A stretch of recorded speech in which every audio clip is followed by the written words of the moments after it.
इसके साथ आपको पीरियोडिक टेबल भी करनी है पूरी अपने आप, ठीक है।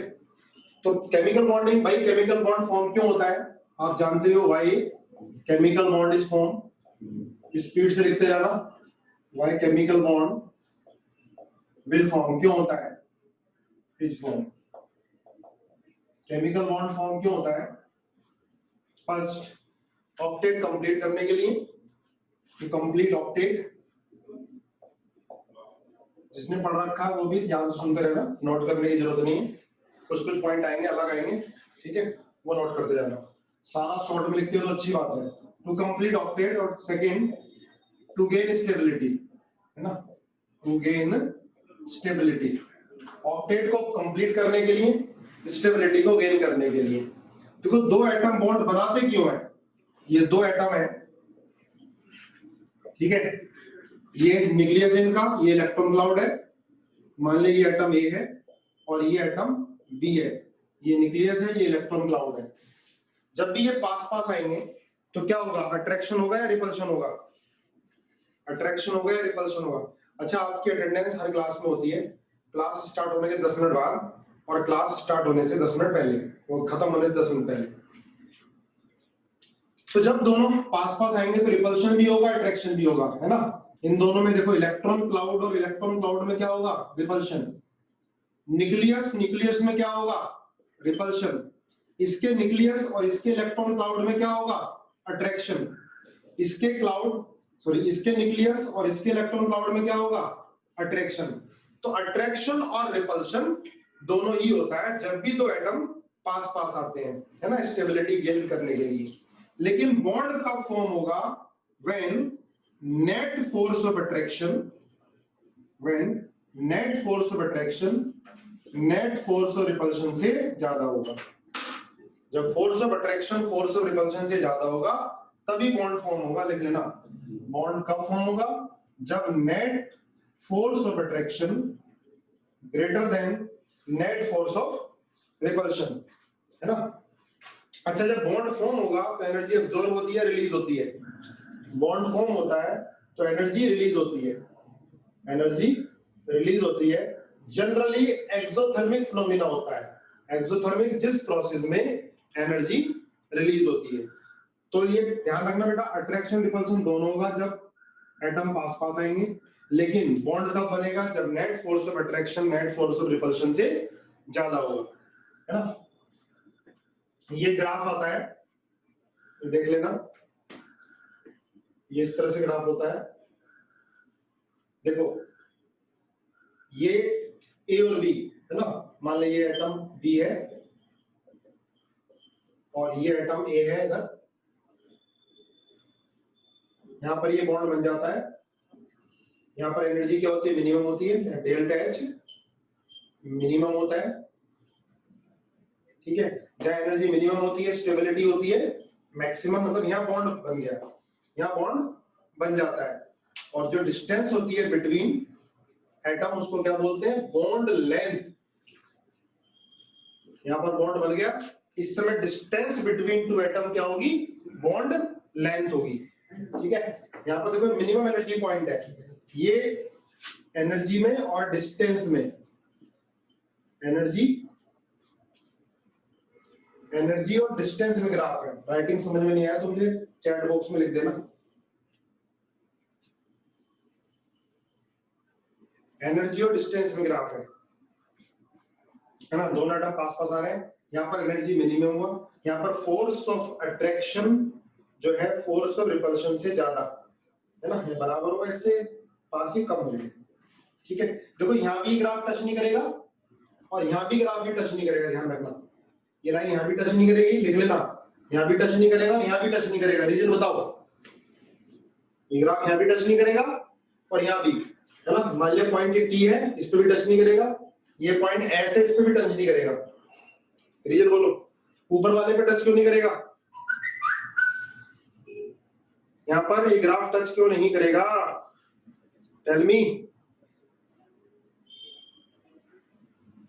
कितना समय लगा होगा यार तुमको बताने में, ऊपर ग्राफ भी टच नहीं करेगा ये वाला, नीचे देखो यहाँ पर ये बॉन्ड बन जाएगा, मिनिमम एनर्जी वाला पॉइंट है।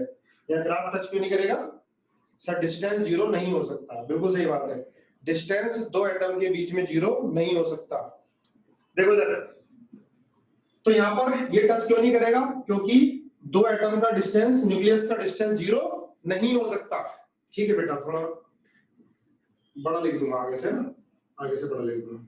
दो एटम का डिस्टेंस जीरो नहीं हो सकता, इसलिए यहां पर टच नहीं करेगा। यहां टच क्यों नहीं करेगा? यहां पर बताओ, इधर टच क्यों नहीं करेगा? अरे बोलो बोलो। एनर्जी कांट बी जीरो, ठीक है, एनर्जी जीरो नहीं हो सकती, तो उधर भी टच नहीं करेगा।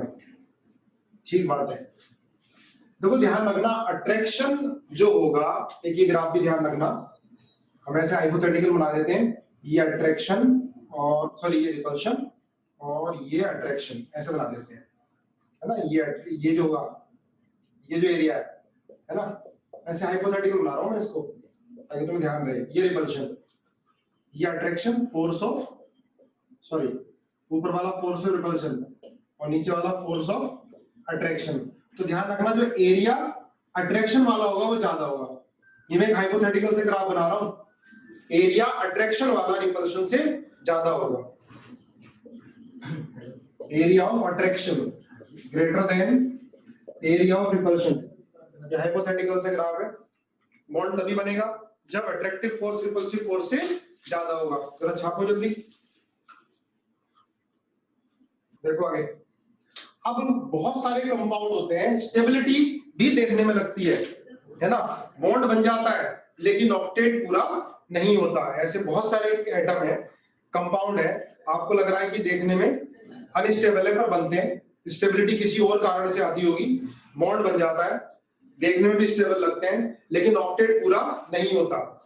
तो लिखो exception of octet, exception of octet, exception of octet, है ना। ऑक्टेट रूल का मतलब समझ लो बेटा, ऑक्टेट रूल का एटम कंपाउंड फॉर्म क्यों करते हैं, मॉलिक्यूल फॉर्म क्यों करते हैं? ऑक्टेट पूरा करने के लिए, अपने वैलेंस शेल में 8 इलेक्ट्रॉन पूरा करने के लिए, स्टेबल होने के लिए। पर ऐसे बहुत सारे कंपाउंड हैं, हम पढ़ेंगे आगे, कि जिसमें ऑक्टेट इनकम्प्लीट होगा, कंपाउंड बन रहा है, स्टेबल भी लग रहा है, रूम टेम्परेचर पर स्टेबल भी है, लेकिन कुछ एटम होंगे जिनका ऑक्टेट कंप्लीट नहीं होगा। ठीक है, तो एक्सेप्शन ऑफ ऑक्टेट में हमारे 3 केस आ जाते हैं, लिख लेना। एक्सेप्शन ऑफ ऑक्टेट में 8 से कम इलेक्ट्रॉन हो या 8 से ज्यादा इलेक्ट्रॉन हो, है ना। 3 केस हो जाते हैं।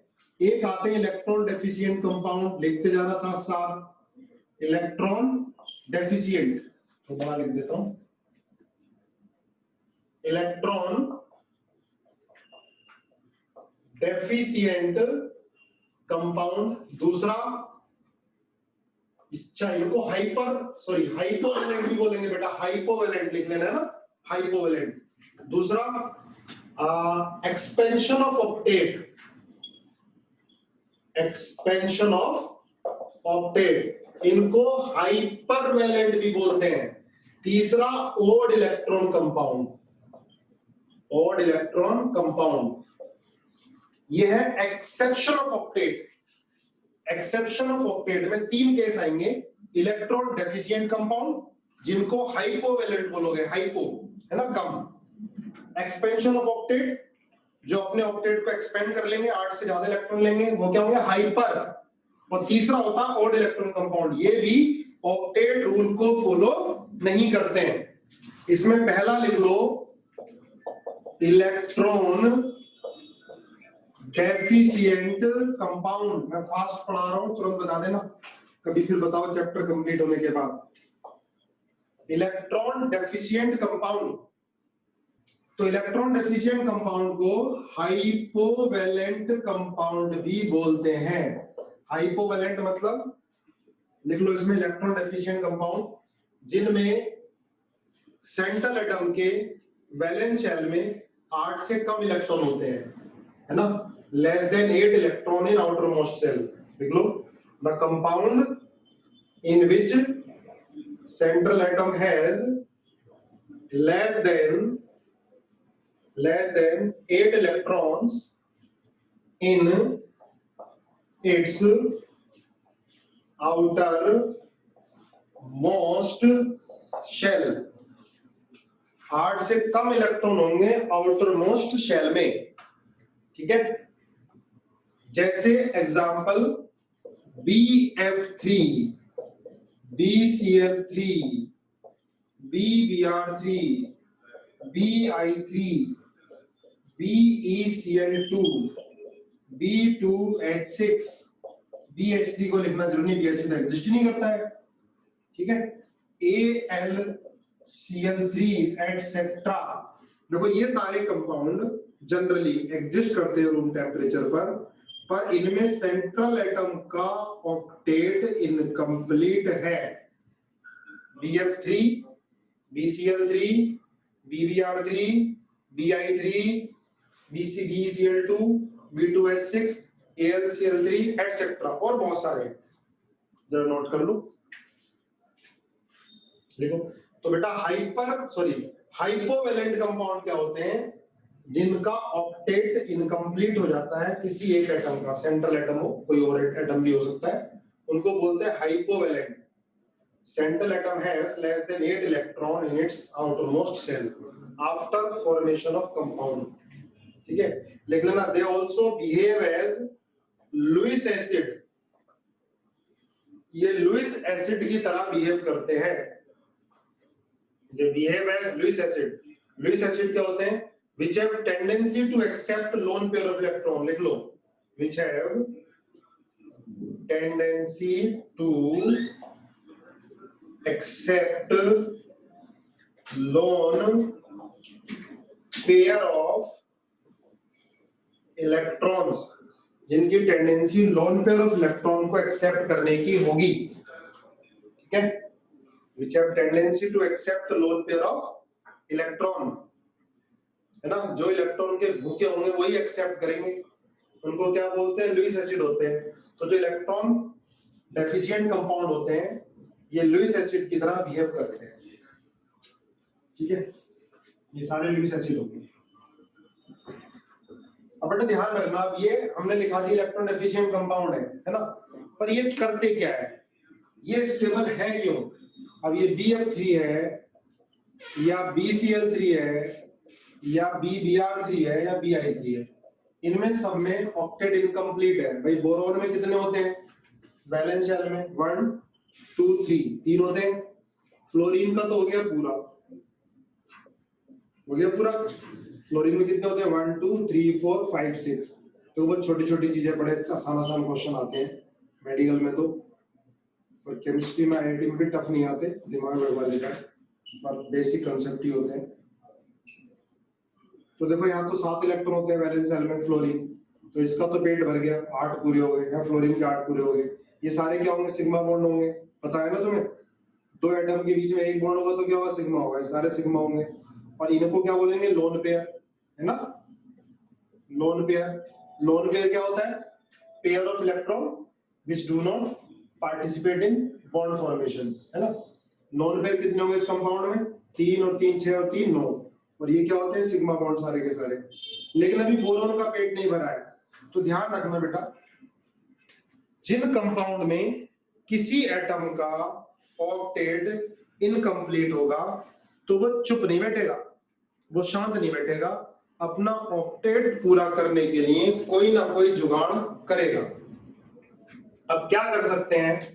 ध्यान रखो, ऑक्टेट पूरा करने के लिए ये जो इलेक्ट्रॉन डेफिशिएंट कंपाउंड होते हैं वो क्या कर सकते हैं? इलेक्ट्रॉन डेफिशिएंट कंपाउंड क्या कर सकते हैं ऑक्टेट पूरा करने के लिए? एक तो ये डाइमराइज हो सकते हैं या पॉलीमराइज हो सकते हैं, ठीक है। इलेक्ट्रॉन डेफिशिएंट कंपाउंड शांत नहीं बैठेंगे। जो एटम जिसमें ऑक्टेट की कमी है, जिसमें 8 से कम इलेक्ट्रॉन है, वो तो अपने 8 पूरा करना चाहेगा, अपनी कमी को किसी तरह से पूरी करनी चाहेगा, सेटिस्फाई होना चाहेगा। हो सकता है 100% पूरा ना हो, पर कुछ ना कुछ तो करेगा। शांति के साथ नहीं बैठेगा, है ना, किसी और के साथ बैठेगा। देखो डाइमराइज और पॉलीमराइज। दूसरा क्या करेगा, बैक बॉन्डिंग कर सकता है, बिल्कुल सही है, बैक बॉन्डिंग कर सकता है ना, बैक बॉन्डिंग पी पाई डी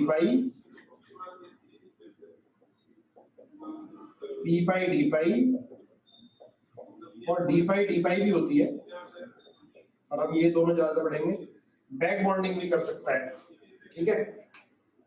तो ध्यान रखना, इलेक्ट्रॉन डेफिशिएंट कंपाउंड वो जो एटम होगा जिसमें ऑक्टेट इनकम्प्लीट है, वो शांत नहीं बैठेगा, वो अपने आप को सेटिस्फाई करने के लिए, ऑक्टेट को पूरा करने के लिए डाइमराइज या पॉलीमराइज करेगा, बैक बॉन्डिंग कर सकता है, पी पाई बैक बॉन्डिंग, पी पाई डी पाई बैक बॉन्डिंग, डी पाई बैक बॉन्डिंग, कुछ भी कर सकता है, ठीक है ना। देखो जैसे से बताया वैसे करो, चलो लिखो। तो क्या बताया कि डाइमराइज हो सकते हैं या पॉलीमराइज हो सकते हैं या बैक बॉन्डिंग कर सकते हैं। तो देखो एक बात आगे भी आएगी बैक बॉन्डिंग पर, साथ साथ भी देखो, जैसे देखो BH3 है तो ये स्टेबल नहीं रहता, तो ये क्या बनाता है, डाइमराइजेशन बनाता है, B2H6। लिखो B2H6, है ना। BH3 तो स्टेबल नहीं रहता, क्यों स्टेबल नहीं रहता, क्योंकि ऑक्टेट क्या है इसका, इनकम्प्लीट है, ऑक्टेट इनकम्प्लीट है, ठीक है।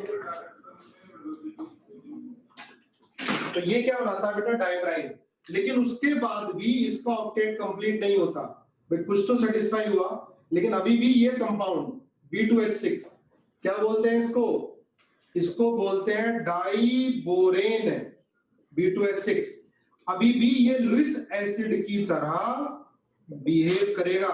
ध्यान रखना, ऑक्टेट कंप्लीट नहीं हुआ है अभी भी इसका, it also behave as Lewis acid. ये तो स्टेबल ही नहीं रहता, अगर इसको स्टेबल करना है तो इसको हमेशा किसके साथ लेते हैं, THF के साथ लेते हैं, याद है, BH3 को THF के साथ लेंगे। THF क्या होता है, टेट्राहाइड्रोफ्यूरान, BH3 को THF के साथ लिया जाएगा, क्यों, क्योंकि इसकी पूर्ति करेगा ये, याद है कहां पढ़ा है। देखो BH3 अकेला कहीं लिखा हुआ नहीं मिलेगा तुम्हें, हाँ रिएजेंट में यूज होता है, लेकिन BH3 किसी लुईस बेस के साथ होगा, जैसे BH3 THF के साथ होगा, है पढ़ा है, किस रिएजेंट में पढ़ा है बताओ जरा। हाँ एल्कोहल की फॉर्मेशन में होता है ना। कौन सी रिएक्शन होती है, रिएक्शन का नाम बताओ जरा,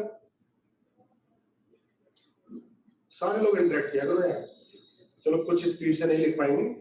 हाइड्रोबोरेशन ऑक्सीडेशन, है ना, हाइड्रोबोरेशन ऑक्सीडेशन, इंटरेक्ट किया करो पूरा बढ़िया से। हाइड्रोबोरेशन ऑक्सीडेशन में तुमने पढ़ा हुआ है, हाँ ठीक बात। तो देखो BH3 THF के साथ लिया क्यों जाता है, क्योंकि BH3 अकेला तो स्टेबल नहीं रहेगा, हमें THF के साथ लेना पड़ेगा। THF ये होता है THF, इसकी फुल फॉर्म होती है टेट्रा हाइड्रोफ्यूरान। तुम थोड़ा परेशान हो जाओगे केमिकल बॉन्डिंग या किसी भी चैप्टर में, क्योंकि ड्रॉपर बैच में हो तो सारी चीजें हम बताने की कोशिश करते हैं एक साथ ही। 11th में जितना वो हजम कर पाते हैं उतना बताया जाता है ना, तो सारी चीजें नोट करते चला करो। तो BH3 लुईस एसिड है लेकिन अकेला एग्जिस्ट नहीं करेगा, THF के साथ लिया जाएगा, ये होता है टेट्राहाइड्रोफ्यूरान, क्यों, क्योंकि ये लुईस बेस है। लुईस बेस क्या होते हैं, जिसे नहीं पता होता लिख लेना, which have tendency to donate lone pair of electron, which have tendency to donate lone pair of electron। सारे कॉपी पेन लेकर बैठना, ये नहीं किसी पिक्चर की तरह देखो, नोट सारा करना है। which have tendency to donate lone pair of electron, तो इसकी इलेक्ट्रॉन एफिशिएंसी को क्या करेगा, कम करेगा। अब देखो BH3 क्या करता है, स्टेबल होने के लिए डाइमराइज कर लेता है B2H6, पर ये B2H6 भी पूरी तरह सेटिस्फाई नहीं है, बोरोन का पूरी तरह ऑक्टेट कंप्लीट नहीं है। देखो बेटा ये जो दोनों होते हैं, ये होते हैं नॉर्मल कोवैलेंट बॉन्ड, लिख लेना, ये होते हैं normal covalent bond. Normal covalent bond क्या होता है, जो म्यूचुअल शेयरिंग से बनता है, एक इलेक्ट्रॉन इसका और एक इलेक्ट्रॉन इसका, इसे क्या बोलते हैं, two centre two electron bond. This is normal covalent bond, है ना। ये क्या होगा, ये होगा normal covalent bond, normal covalent bond होगा ये, ठीक है, normal covalent bond, two centred two electron bond, clear है। इसका बॉन्ड ऑर्डर 1 होगा हमेशा। जो नॉर्मल कोवैलेंट बॉन्ड होगा, 2 सेंटर 2 इलेक्ट्रॉन बॉन्ड होगा, उसका बॉन्ड ऑर्डर 1 होगा। बॉन्ड ऑर्डर है ना, बॉन्ड ऑर्डर क्या होता है? Number of bond between 2 atom. ठीक है, तो नॉर्मल कोवैलेंट बॉन्ड का बॉन्ड ऑर्डर 1 होगा। ये भी नॉर्मल कोवैलेंट बॉन्ड है, this is also normal covalent bond. ये भी नॉर्मल कोवैलेंट बॉन्ड है, ये भी नॉर्मल कोवैलेंट बॉन्ड है। इसके अंदर 4 नॉर्मल कोवैलेंट बॉन्ड है, ये चारों जो टर्मिनल है ना, इनको टर्मिनल हाइड्रोजन बोलोगे। ठीक है, और ये जो है ये नॉर्मल कोवैलेंट बॉन्ड नहीं है, इसे क्या बोलते हैं? बनाना बॉन्ड, है ना, या क्या बोलते हैं? 3 सेंटर 2 इलेक्ट्रॉन बॉन्ड। समझना इसको, देखो इसमें ये इलेक्ट्रॉन और ये, यहां पर ये इलेक्ट्रॉन और ये, तो ये जो दोनों इलेक्ट्रॉन होते हैं ये तीनों में घूमते हैं। ऐसे ये जो दोनों इलेक्ट्रॉन होते हैं तीनों में घूमते हैं, तीनों को सेटिस्फाई करते हैं। इसका स्ट्रक्चर फिर एक बार फिर बताऊंगा मैं, V2S3 से पढ़ाएंगे तो ये ध्यान रखना। तो 1 2 3 एटम है, पर इलेक्ट्रॉन कितने हैं? 2 इलेक्ट्रॉन है। तो क्या बोलते हैं इसको? इसको बोलते हैं 3 सेंटर 2 इलेक्ट्रॉन बॉन्ड, या क्या नाम होता है? बनाना बॉन्ड। और इसके टाउ टाउ बॉन्ड भी बोलते हैं, टाउ टाउ बॉन्ड भी बोलते हैं। 3 सेंटर्ड 2 इलेक्ट्रॉन बॉन्ड, है ना। 3 सेंटर्ड 2 इलेक्ट्रॉन बॉन्ड क्यों बोलता हूं बेटा? 3 एटम है पर ये इलेक्ट्रॉन 2 हैं जो तीनों को सेटिस्फाई करते हैं। अब आप देखो, सुनना ध्यान से, 2 बॉन्ड आपको दिखाई दे रहे हैं, पूरे को बोलते हैं बनाना बॉन्ड, ये पूरा। ठीक है, और इसमें 2 बॉन्ड दिखाई दे रहे हैं। अब मुझे बताओ, देखते कौन कौन बता पाता है। देखो इसका बॉन्ड ऑर्डर तो 1 है, इसका भी 1 है। ये जो बॉन्ड है इसका बॉन्ड ऑर्डर कितना है? ये वाला बी और एस के बीच में कितना होगा? 1 से ज्यादा होगा, 1 से कम होगा, 1 होगा? जरा सोचो। देखो जो नॉर्मल कोवैलेंट बॉन्ड है ना, नॉर्मल कोवैलेंट बॉन्ड 2 इलेक्ट्रॉन से मिल रहा है, बॉन्ड ऑर्डर 1 हो गया। यहाँ देखो ये 2 बॉन्ड है, 2 बॉन्ड, ये 2, एक ये 2 बॉन्ड जो है 2 इलेक्ट्रॉन से बन रहे हैं, तो एक बॉन्ड में क्या आएगा? 1 इलेक्ट्रॉन। तो इसका बॉन्ड ऑर्डर बेटा 1 से कम आएगा, लगभग 0.5 1 से कम आएगा। ठीक है, आई बात समझ में? यस और नो लिखो, बोलो।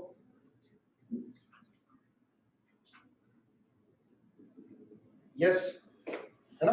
देखो जो नॉर्मल कोवैलेंट बॉन्ड है बेटा वो बन रहा है 2 म्यूचुअल शेयरिंग से बनता है ना, म्यूचुअल शेयरिंग से बनता है।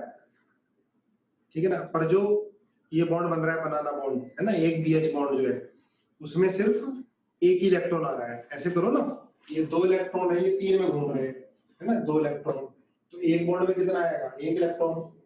ठीक है, तो इसलिए बॉन्ड ऑर्डर भी क्या आ जाएगा? 1 से कम आ जाएगा, ध्यान रखना है, लेस देन 1। ले रहे? चलो, और देखो इसका मतलब ऑक्टेट बोरॉन का पूरा हुआ है? नहीं हुआ है, बताओ जरा।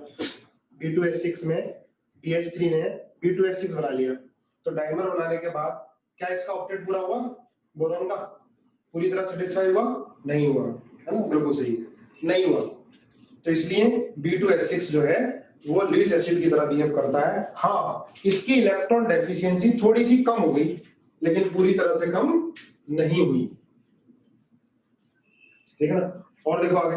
अब जैसे हम बात करते हैं BF3 की, देखो BF3 एग्जिस्ट करता है और BH3 एग्जिस्ट नहीं करता, तो तुम तुरंत बता दोगे कि भाई बोरॉन का ऑक्टेट क्या है? इनकम्प्लीट है ना, बोरॉन का ऑक्टेट इनकम्प्लीट है।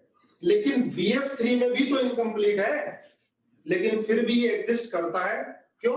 क्योंकि इसके अंदर पी पाई बैक बॉन्डिंग हो जाती है, पी पाई बैक बॉन्डिंग। चलो BF3, तो BF3 क्या करेगा बेटा? Back bonding. आप सोच समझना, पी पाई जो बैक बॉन्डिंग होगी, कई बार बताऊंगा मैं आपको, ये पीछा नहीं छोड़ेगी। पी पाई बैक बॉन्डिंग किसी भी कंपाउंड में हो सकती है, पर किस कंपाउंड में होगी? जिस कंपाउंड के 2 एडजेसेंट एटम में एक का p ऑर्बिटल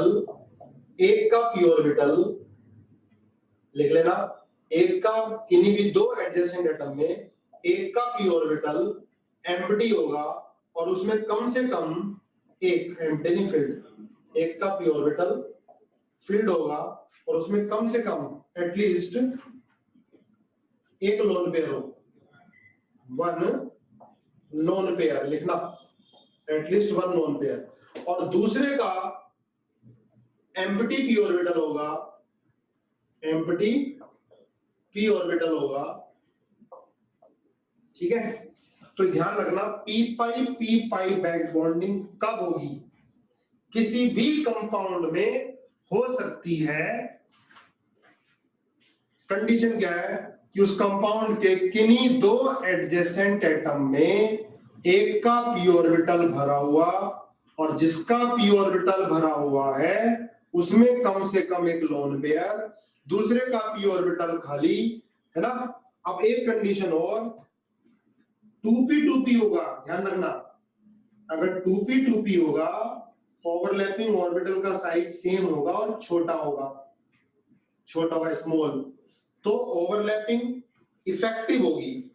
अगर 2p और 3p होगा तो ओवरलैपिंग थोड़ी कम हो जाएगी, 2p और 4p हुआ तो ओवरलैपिंग और कम हो जाएगी। ये है भैया extent of overlapping, extent of overlapping, size होना चाहिए सेम और छोटा।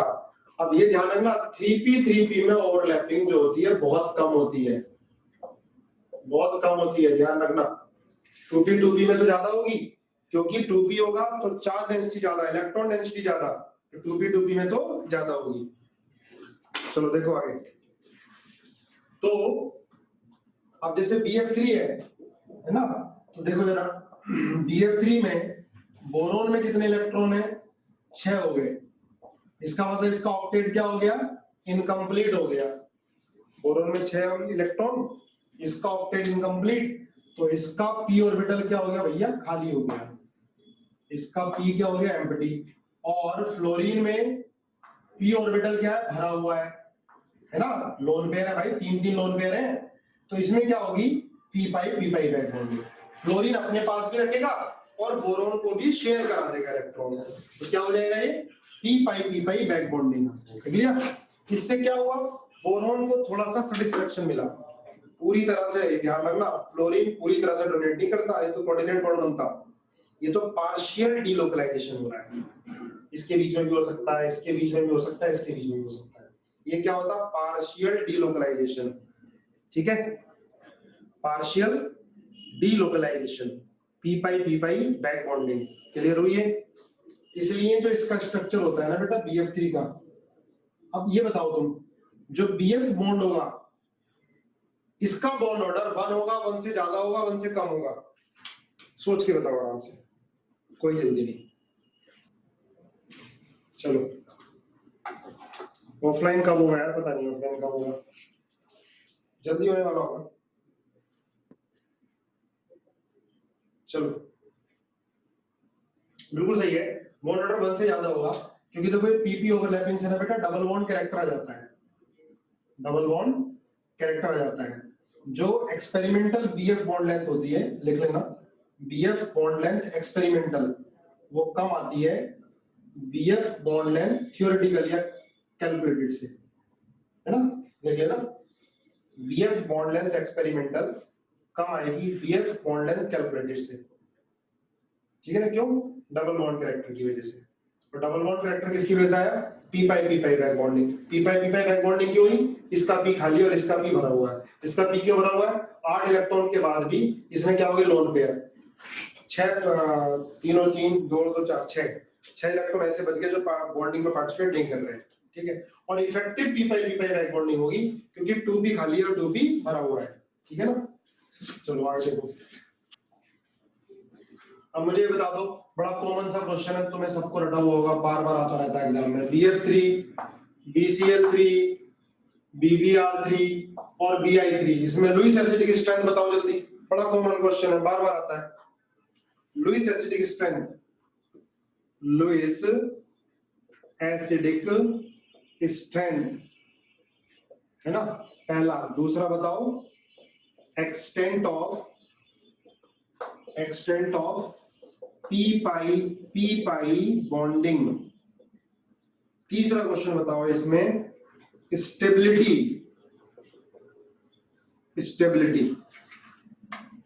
ठीक है।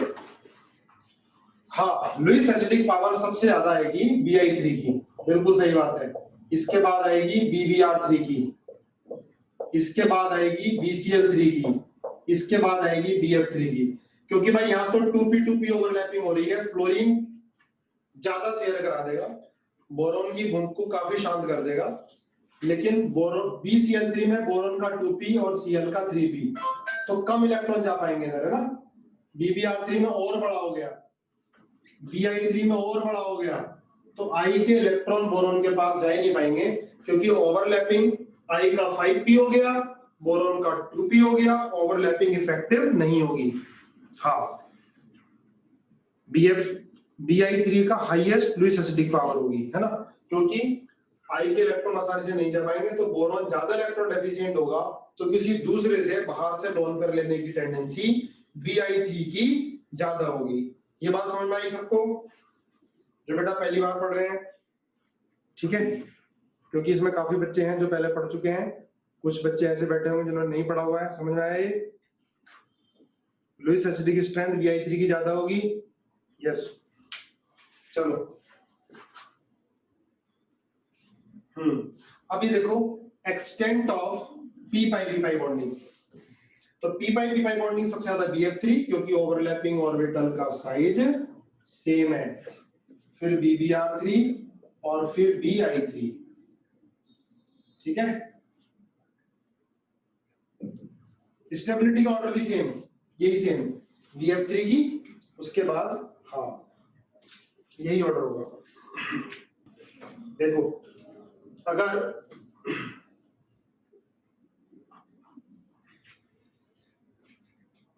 सुनो ध्यान से, अब ऐसे और भी एग्जाम्पल है, जैसे ये CH2 प्लस OH है, CH2 प्लस NH2 है, CH2 प्लस F है, इन सब में p पाई बैक बॉन्डिंग हो जाती है, इन सब में p पाई बैक बॉन्डिंग हो जाती है, क्योंकि देखो कार्बन पर ध्यान देना, कार्बन पे 3 बॉन्ड लगे हुए हैं, है ना, पॉजिटिव चार्ज है ना, कितने इलेक्ट्रॉन हो गए कार्बन पे? 6 हो गए, और ऑक्सीजन पे पूरे क्या है? 8 है। 8 के बाद भी क्या है, इस पर लोन पेयर है, 8 के बाद भी लोन पेयर है ना।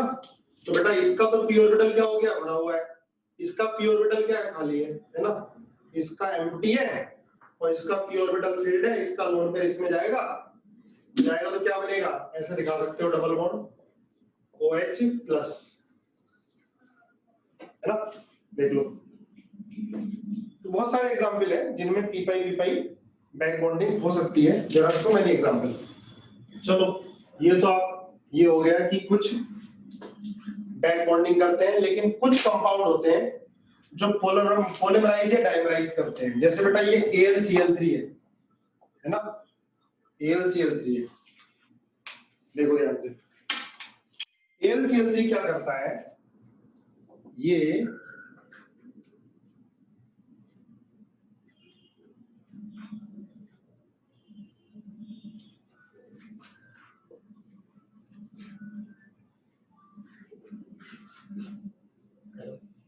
देखो, अब इसमें क्या है, ये जो है ये इसको अपना इलेक्ट्रॉन देगा, ये इसको इलेक्ट्रॉन देगा, ठीक है। AlCl3 क्या करता है, डाइमर बना लेता है, Al2Cl6,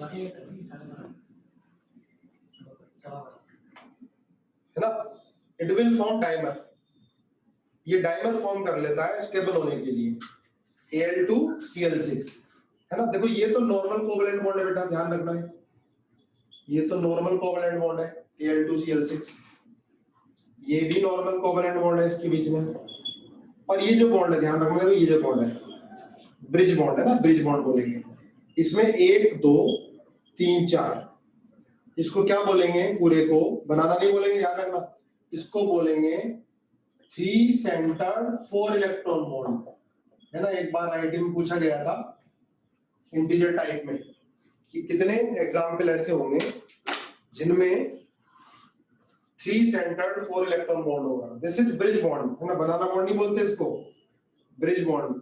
बनाना बॉन्ड को ब्रिज बॉन्ड बोल सकते हो, ब्रिज बॉन्ड। अब समझे ना, यहाँ पर क्योंकि लोन पेयर है क्लोरीन के पास, तो क्या करेगा, इसे डोनेट कर देगा।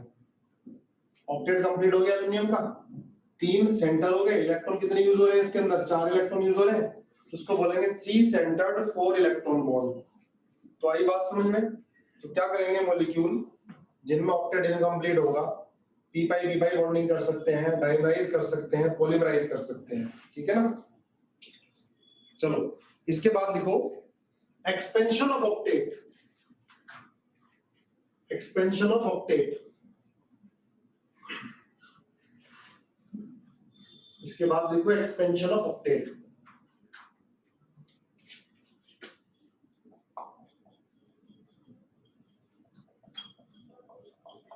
एक्सपेंशन ऑफ ऑक्टेट, देखो या इनको बोलते हैं हाइपरवैलेंट, हाइपरवैलेंट कंपाउंड। तो जो भी कंपाउंड जिनके सेंट्रल एटम में,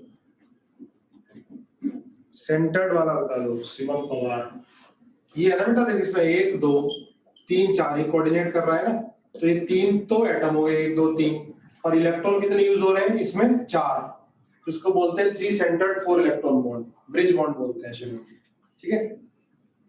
अब यहाँ देखो एक्सपेंशन ऑफ ऑक्टेट, हाइपरवैलेंट कंपाउंड। तो जो भी कंपाउंड जिनके सेंट्रल एटम में 8 से ज्यादा इलेक्ट्रॉन होंगे उनको बोलेंगे हाइपरवैलेंट कंपाउंड। उन्होंने अपने ऑक्टेट को एक्सपेंड कर लिया, है ना।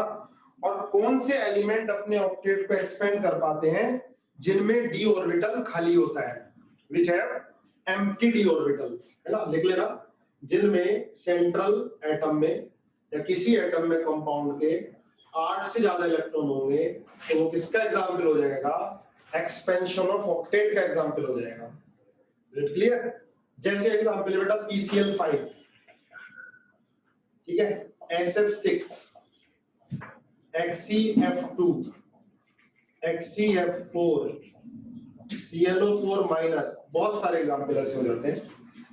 अब एक्सपेंशन ऑफ ऑक्टेट या हाइपरवैलेंट कंपाउंड कौन से एलिमेंट बनाएंगे, जिनमें डी ऑर्बिटल होता है, जिनमें डी ऑर्बिटल होता है। जैसे फास्फोरस में डी ऑर्बिटल है, तो हम इलेक्ट्रॉनिक कॉन्फ़िगरेशन लिख के देखेंगे कि अगर लास्ट इलेक्ट्रॉन, अगर वैलेंस इलेक्ट्रॉन आ रहा है थर्ड शेल में, ठीक है, तो इसका मतलब उसके अंदर डी ऑर्बिटल है। एक्साइटेड स्टेट में वो अपना डी ऑर्बिटल यूज कर सकता है, मैक्सिमम कोवेलेंसी डी ऑर्बिटल को यूज करके आएगी, ठीक है ना, ये ध्यान रखना, मैक्सिमम कोवेलेंसी डी ऑर्बिटल को यूज करके आएगी। और कौन यूज कर सकता है अपना डी ऑर्बिटल एक्साइटेड स्टेट में, जिसमें हम उसका ग्राउंड स्टेट कॉन्फ़िगरेशन लिख के देखेंगे। अगर लास्ट इलेक्ट्रॉन थर्ड सेल में जा रहा हो, चाहे 3s में जा रहा हो या 3p में जा रहा हो या 3d में, थर्ड सेल या उससे ऊपर 4 में भी तो होता है 4d, 2 में तो नहीं होता। तो जैसे फास्फोरस हो गया, क्लोरीन हो गया, सिलिकॉन हो गया, सल्फर हो गया, ये अपने ऑक्टेट को एक्सपेंड कर लेते हैं, 8 से ज्यादा इलेक्ट्रॉन ये रख सकते हैं, क्योंकि इनके अंदर डी ऑर्बिटल खाली होता है। क्लियर है। जैसे PCl5 हो गया बेटा, फास्फोरस का इलेक्ट्रॉनिक कॉन्फ़िगरेशन लिख लो, 1s2 2s2 2p6 3s2 3p3। अब देखो थर्ड सेल में जा रहा है इलेक्ट्रॉन, तो एक्साइटेड स्टेट में 3d को ये यूज कर सकता है। एक्साइटेड स्टेट में जाके it can use it's 3d orbital, ठीक है। लेकिन NCl5 नहीं बनता, क्योंकि नाइट्रोजन में डी ऑर्बिटल नहीं होता। वैलेंस शेल कहां जा रहा है, सेकंड में जा रहा है, तो भाई सेकंड में तो 2d होता ही नहीं है, तो एक्साइट करोगे तो है ही नहीं, थर्ड सेल में जाएगा ही नहीं। एक्साइटेड स्टेट में ध्यान रखना 3s से 3p जा सकता है, 3d जा सकता है, ये लिमिटेशन होती है। तो इसलिए NCl5 नहीं बनता है, ठीक है भाई। चलो आज इतना, सिलेबस की टेंशन करना मत, और 2 टीचर लगे हुए हैं साथ में। हाँ, PH5 क्यों नहीं बनता, बेटा क्योंकि हाइड्रोजन देखो PCl5 बनता है क्योंकि Cl की इलेक्ट्रॉन गेन एंथैल्पी ज्यादा होती है। जैसे PCl3 बनेगा ना, तो PCl3 बनने में जो 3 बॉन्ड बनेंगे उनमें इतनी एनर्जी रिलीज हो जाएगी कि वो S के इलेक्ट्रॉन को अनपेयर कर देगा। S के इलेक्ट्रॉन को अनपेयर करेगा तो d ऑर्बिटल में चले जाएंगे इलेक्ट्रॉन, फिर d ऑर्बिटल बॉन्ड फॉर्मेशन में यूज हो जाएगा। अगर ये पूछता है ना कि PH5 एग्जिस्ट नहीं करता, PCl5 करता है, तो PH5 हाइड्रोजन की इलेक्ट्रॉन गेन एंथैल्पी इतनी नेगेटिव नहीं होती। या कह सकते हो जब PH3 बन रहा होगा तो इतनी एनर्जी ज्यादा रिलीज नहीं होती कि S के इलेक्ट्रॉन अनपेयर हो सके, है ना। चलो आगे अगली क्लास में बता दूंगा मैं।